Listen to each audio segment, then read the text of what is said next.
Hi, magandang araw po sa inyong lahat for our first reading of the day. Tingnan naman po natin kung ano po ang makikita natin sa first reading of the day. Tingnan po natin mabuti. At, ayan. Nalasahin muna po natin ang baraha, no? Sana po ay napanood niyo na po lahat ang first, second, third reading kahapon. So, I hope na mapanood niyo po lahat.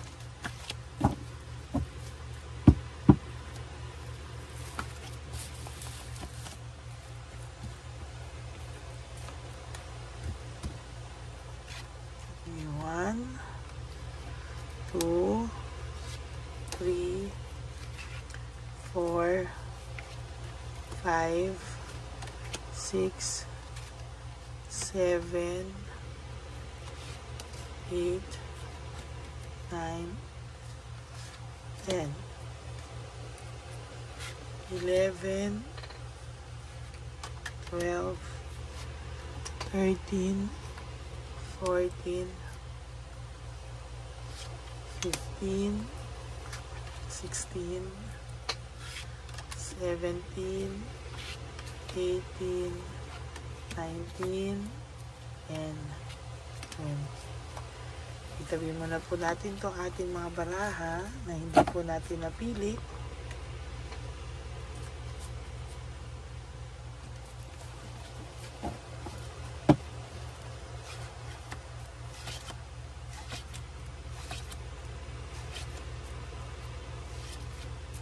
Huwag niyo po i-skip to. Dito po ako kumukuha ng energies sa inyo. Ano? Okay, tapos po buksan muna po natin ang ating mga kandila.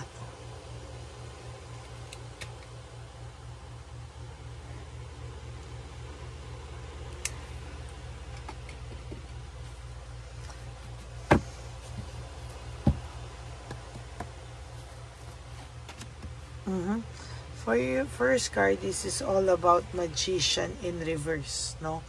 Ang ibig sabihin po ng Magician in reverse ay nawalan na po siya ng kumpiyansa sa kanyang sarili, no? Kung dati po akala mo siya ay napakatapang, fearlessness, walang katakot-takot na nung ginawa niya po yung mga problemang yan ay talagang wala po siyang katakot-takot, no? Talagang siya po ay nakakaramdam ng pagkawala ng kumpiyansa sa ngayon, ano? Siya po ay nanghihina o siya po ay nawalan ng talagang kumpiyansa sa sarili. Kahit nung una, siya po ay palaban, naghahanap ng adventure, naghahanap ng saya, no? Aksyon sa kanyang buhay, no? Pakiramdam niya po ay siya po ay parang nawalan kasi ng thrill sa buhay niya, no? Na boring, nawalan ng spark. Kaya ayan po yung pakiramdam niya, no? Panay po siya talaga problemang kinahaharap sa ngayon, ano? Talaga ang tao pong ito, yung mga pangarap niya pa po ay bumaliktad, ano? Talagang sabi ko sa inyo, this person talaga meron po siyang pagkabagabag na nararamdaman, ano? Talagang hindi niya po alam, pero talagang hindi niya po alam kung paano niya po lalagpasan ang mga problemang ito sa ngayon, ano? Hindi niya po mapagdesisyonan yung mga bagay-bagay talaga, at sa nakikita ko ay talagang nagtataka po ito sa nangyayari sa buhay niya, no? There will come a time, sabi ko nga po sa iyo, bigla na lang talagang susulpot ito sa harapan mo, no? Talagang naiisip niya po kasi talaga ang inyong naging samahan, ano?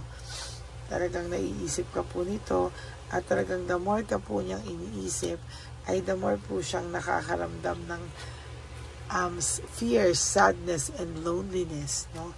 Yan po talaga ang nakikita ko. Meron po siyang fear, sadness, and loneliness na hindi niya po maintindihan, no?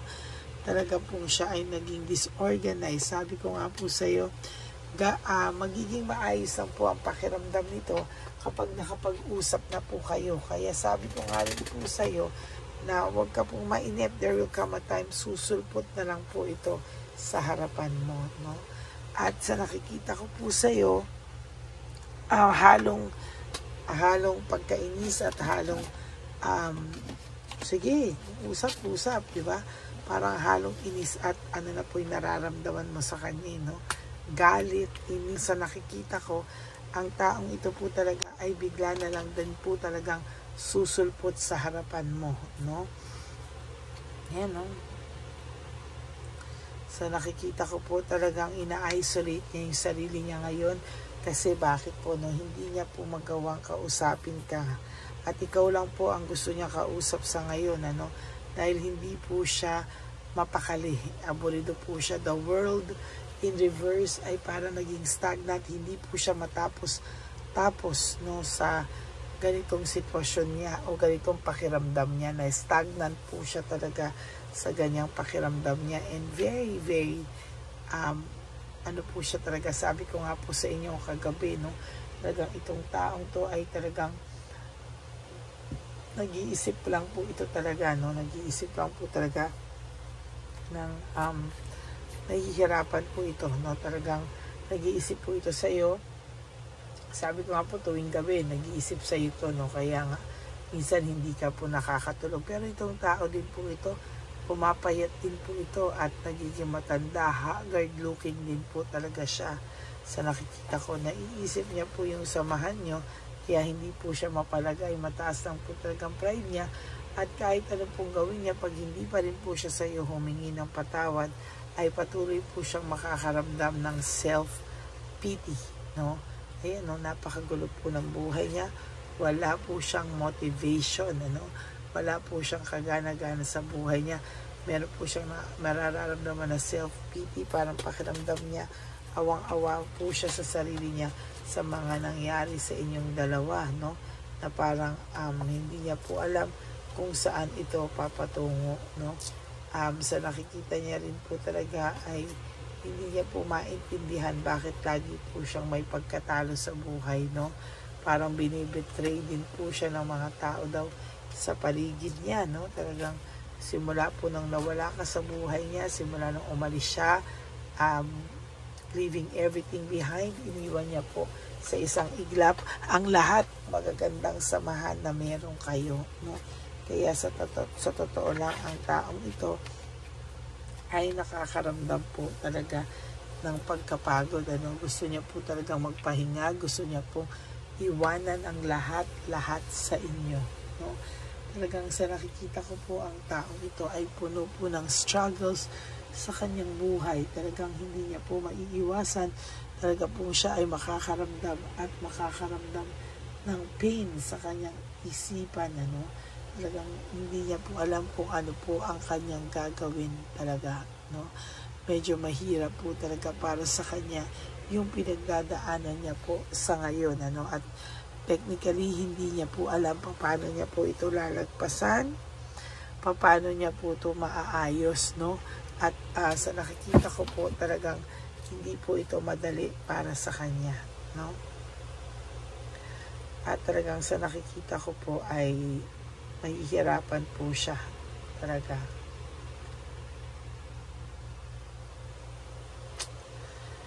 Yung emotions niya po ngayon, ayan, oh. Yung emotions niya po ngayon, technically, ay, ayan, oh. Parang pakiramdam niya po, puro siya problema, no? Puro siya problema, puro siya karma, kinakarma daw ba siya? Lahat po ay nagiging praning po ito dahil lahat po ng karma niya, pakiramdam niya po ay dahil po sa nangyari sa inyo. Yun po yung nagbibigay sa kanya ng mabigat na pakiramdam, mabigat na aura. Kaya nga po dapat ma-release niya yan through talking to you, no? Kasi po pakiramdam niya po, sinira niya po yung inyong pamilya at sa nakikita ko po talaga ay mahihirapan po siya sa mga susunod na panahon sa kanyang buhay.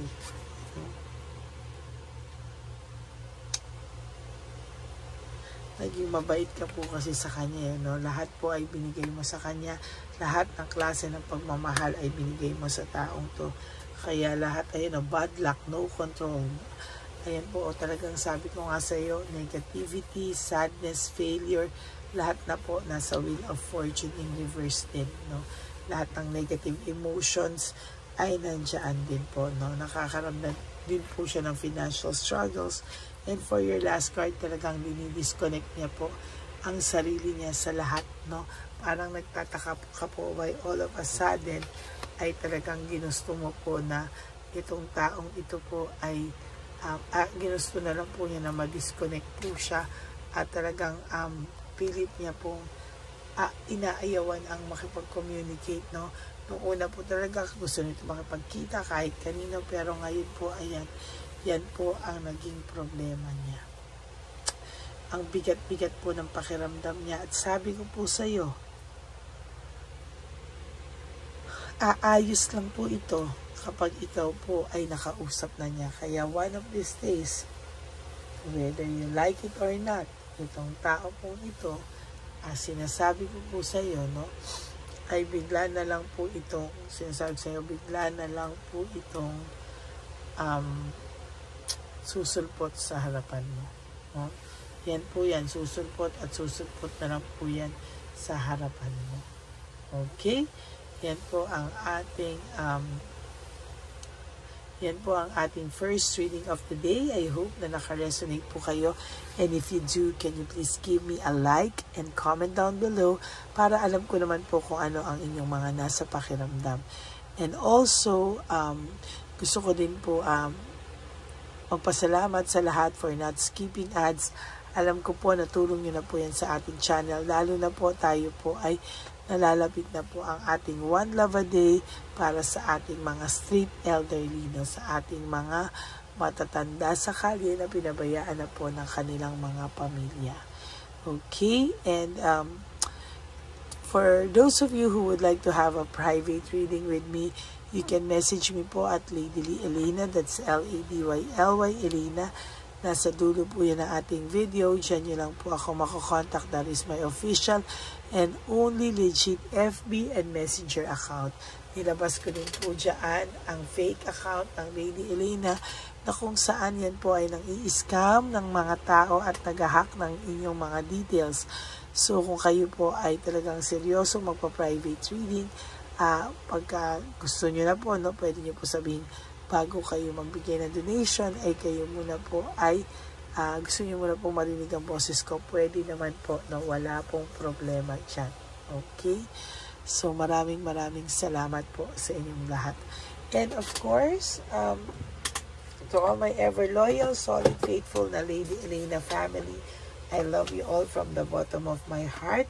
Mahal na mahal ko po kayong lahat at ako po ay patuloy na nagpapasalamat sa inyo sa lahat po ng support ang ibinigay niyo po sa akin, ano? And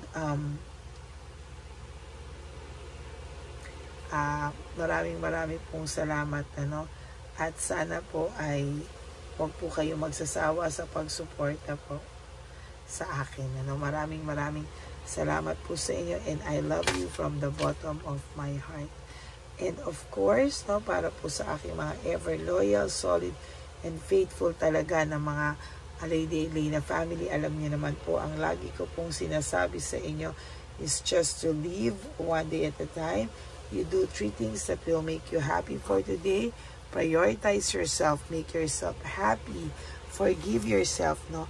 Alam niyo po ba na sa pagbibigay niyo po ng pagmamahal sa inyong mga sarili, ay talaga pong sinasabi ko po sa inyo na ang pagmamahal niyo po sa sarili niyo ay talagang kailangan po dahil self-love is still the best love of all. And you have to realize that life is so short. Don't make it shorter by stressing yourself from all the heartaches and pains na binigay sa inyo na kahapon. Just surrender everything to the divine universe and just let go and let God write your own love story.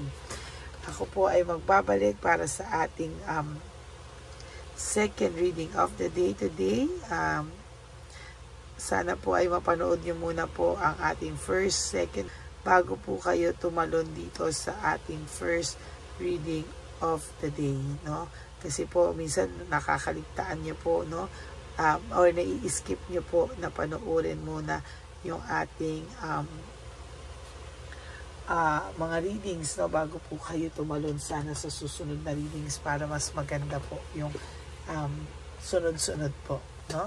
Okay, yun lang po. Maraming salamat po sa inyong lahat, and I will all see you again on my next reading for our second reading of the day. Thank you very much po, and may God bless you all. Bye! Okay, update po, may nagpanggap pong subscriber natin na siya po ay magpapahula sa fake na Lady Elena, kaya ayan, hinihingan po siya na $80 at ang cell po niya ay nabigay at nakuha. Ang pangalan niya po sa cell ay Julian Albert, no? Siya po ay may cell account din, kaya mag-iingat po kayo. Ayan po, no, kung sino man po yung scammer na Julian Albert na yan, no, iinsensuhan po natin yan para siya po ay makonsensya. Kung wala man po siyang konsensya, at least po bumalik sa kanya lahat po ng kanyang ginagawa, at maling-mali po yan, ano. Basahin niyo po lahat yan, makikita niyo po, ayan po ang cell number niya at Julian Albert na yan, ano, para po talagang ma-report din po natin yan na siya ay gumagamit ng cell account na Julian Albert. Mag-ingat po kayo, ayan po yung number niya, ayan po yung pangalan niya. Huwag po kayong magpauto. Nakita nyo naman po, no, napakalayo po ng pangalan ko sa pangalan ng pinagsesendan nyo po ng account o ng pera. Kaya mag-ingat po kayo at beware sa scammer na to. At talagang ayan po, pinost ko po ang kanyang pangalan dito para maging babala po sa inyong lahat. Maraming salamat po. At mag-ingat po kayo, pakireport po ang page na yan, ang messenger niya na Lady Elena. Maraming salamat po, and God bless you all. Ayan, sa susunod po makikita niyo yung account niya na ire-report niyo. Salamat po na marami.